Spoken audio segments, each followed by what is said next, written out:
الماليزي الأمريكي مزدوج الجنسية جوهان الغزالي يسقط الوحش المغربي زكريا الجماري في الجولة الأولى. فهل الحكم تسرع في إيقاف هذا النزال أم القرار كان صحيحا؟ شاهد معي تفاصيل هذا النزال الناري. وإذا أعجبك الفيديو لا تنسى الاشتراك في القناة من أجل استمرارنا. المغربي زكريا الجماري صاحب الركن الأزرق والشرط الأبيض، والماليزي الأمريكي جوهان الغزالي صاحب الركن الأحمر والشرط الأسود. فرجة ممتعة.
هارد لك للمقاتل المغربي زكريا الجماري، ومبروك للماليزي جوهان.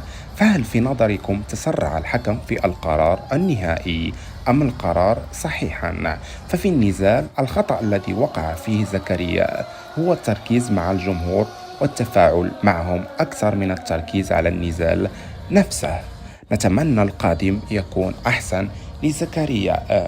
ومبروك للمقاتل الماليزي الشرس صاحب 18 سنة.